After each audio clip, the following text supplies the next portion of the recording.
लाडक्या बहिणींची पडताळणी होणार, KYC करावीच लागणार, अन्यथा 1500 विसरा। संपूर्ण बातमी पाहण्यासाठी चॅनेलला सबस्क्राईब करा। लाडकी बहीण योजनेच्या लाभार्थ्यांसाठी महत्त्वाची बातमी आहे।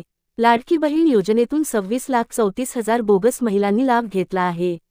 यामुळे सरकारने कोट्यवधी रुपयांचे नुकसान झाले आहे। बोगस लाभार्थ्यांनी सरकारचे कोट्यवधी रुपये लाटले आहेत।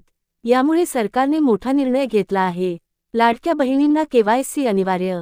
या 26,34,000 महिलांपैकी सर्वाधिक बोगस महिला या पुणे जिल्ह्यातील आहेत।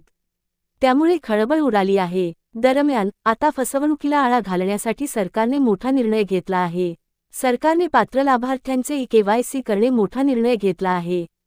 KYC करून फेरपडताळणी केली जाणार आहे। यामुळे जर अजून बोगस लाभार्थी असतील तर त्यांची माहिती समोर येणार आहे। या महिलांचा लाभ बंद केला जाणार आहे। जून महिन्यापासून जवळपास 26 लाख महिलांचा लाभ थांबवण्यात आला आहे। लाडकी बहीण योजनेत 2,63,00,000 महिलांनी लाभ घेतला आहे। त्यापैकी आता फक्त 2,41,00,000 महिलांना लाभ मिळणार आहे।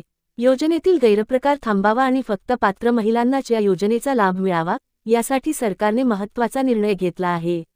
आता सर्व महिलांना KYC करावे लागणार आहे। KYC पूर्ण करणाऱ्या महिलांनाच योजनेत पुढचा लाभ मिळणार आहे, अशी माहिती सूत्रांनी दिली आहे। लवकरच ही प्रोसेस सुरू केली जाईल।